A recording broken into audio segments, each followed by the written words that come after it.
Hi and welcome to today's session on houseplants to keep at home. We're going to be explaining basic houseplants that you can keep which tolerate low light levels and can be kept in any kind of household, whether you get full sunlight, whether you get bright sunlight, whatever it is. So these plants can be kept in homes which get very less light, or which get bright light or complete sunlight as well. So I'm going to start with the ones which are very easy to keep. We call these our top 5 plants and we highly recommend that you look at keeping them. The first one we'd like to start off with is Peperomia. Okay, this is a variegated Peperomia which comes in 2 colors. As you can see, the light green and the dark green over here. Now this is a wonderful species to keep because it can grow inside the house. It requires watering just once in 4-5 days. And you can even propagate this very easily, which means that you can cut over here on the stem where there is a node. Okay, so you cut where there are about 3 to 4 leaves and you put this in water and you let it sit in water, change the water every week till the roots come, and you can repot that into a fresh container. So Peperomia is one of the recommended species, the hardy species that we tell everybody to keep at home, especially if you are looking at buying houseplants for the first time. Okay, the next one I'd like to talk about is Syngonium, this one, or it's called as arrowhead plant. So Syngonium or arrowhead plant is a very hardy species again. This one I actually just picked up from the roadside. I picked up a cutting and I put it in water and it started developing roots, and then I repotted it into a container and it's become into a nice big plant. So how do you know whether your plants require water? This is what we tell everybody: do a finger test. So take your finger and push it into your soil. If your finger is dry, which it is right now, you need to water your plant.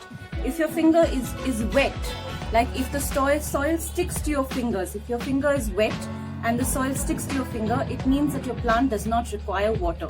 So Syngonium is again one of the very hardy species that we recommend everybody to keep at home as a first time plant buyer. This is our number 2 on the list. Now the next one I'm sure you all are all very familiar with. It's a fairly large plant. Just give me a second to bring it across. Okay, I've been taking care of my snake plant for quite some time. So Sansevieria or snake plant, it's quite a big plant right now.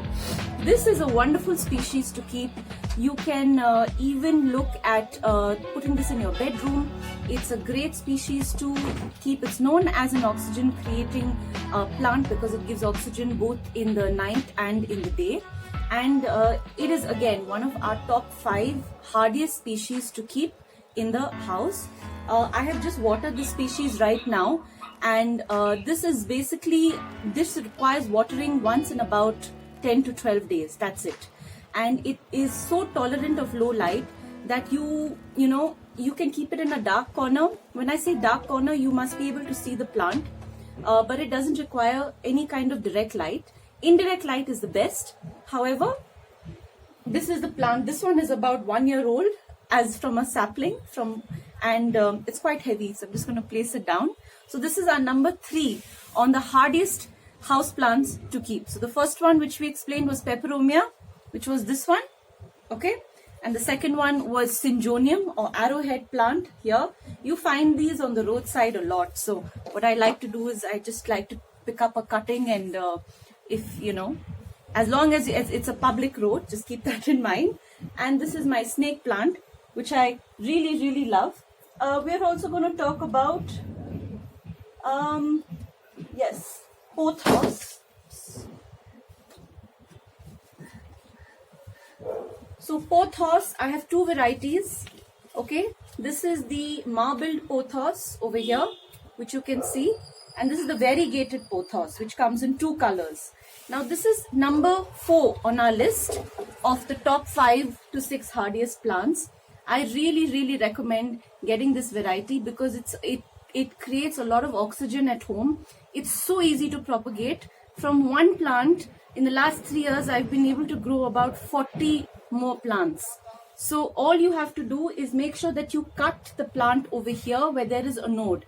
When I mean node, I'm talking about this over here. It looks like a little root which sticks out. So you got to make sure you have one of that and at least 2 leaves. Okay, so cut it in such a way that you can place the stem into water, and you can place this in an area which gets indirect light or low light, and it will grow. You will make out that it's growing once the roots start. And once that happens, you have 2 options with Pothos. You can leave it in water, or you can put it into soil and it will grow into a big plant. Okay, actually, if you leave it in soil, it grows even better. This is what I found with Pothos, because they love the nutrition, etc., which come with soil. And the same goes with the variegated Pothos over here, the long species which I just showed you. So all this requires, you need to spray this with water. I also spray this with something that I make at home called citrus bioenzyme every day. And this propagates leaf growth, this propagates flower growth and fruit growth a lot. So this is number 4 on our list in terms of the hardiest houseplants to keep.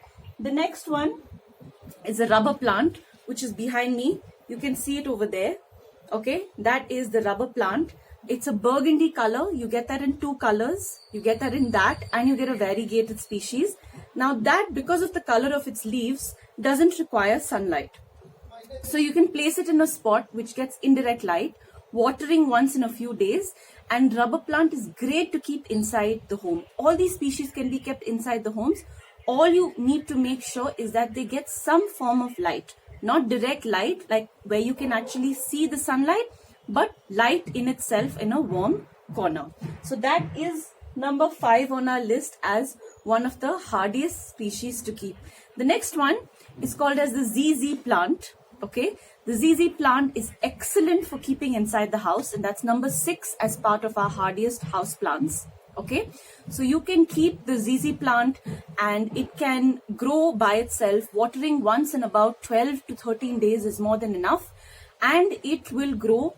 You can take cuttings of it. It's a wonderful species to keep.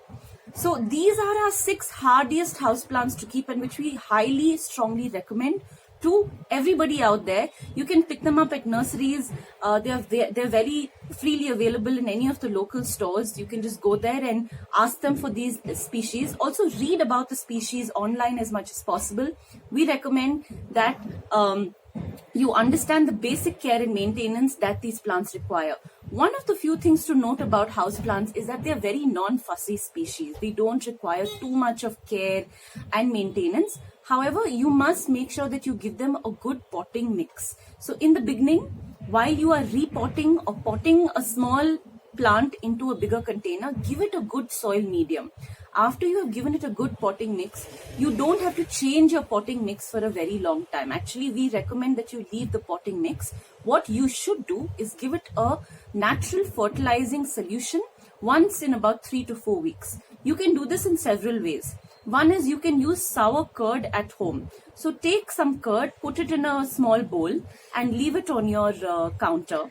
So this curd basically becomes a little sour at the end of the day, and you mix it with the water. So 1 part of curd with about 8 parts of water, and you use this in watering all your hardy houseplants once in about 3 weeks. Okay, so once this is done, you will notice that the plants start growing much better. The other organic fertilizing solution that you can use is bioenzyme, orange bioenzyme. Okay, so orange bioenzyme or citrus bioenzyme is citrus peels. So what we do is we take all our citrus peels, we take jaggery, and we take water. We combine, so 3 parts of citrus peel, 1 part of jaggery and 10 parts of water. And you let this sit. So your peels are your rinds, your cuttings, your leftovers of citrus. And you let this sit for about 1.5 months. Make sure that you open the cap every 2 to 3 days to let the excess gas out. And then you will be left with a pleasant smelling solution that you can strain, dilute with water, same with the sour curd solution, and use into all your pots. Okay. This can also be used as a spray. So the sour curd and the citrus bioenzyme, you can alternate between the two and spray on your plants. So what we typically do is we use both every alternate days on all our house plants, and I have found that my plant growth is much richer.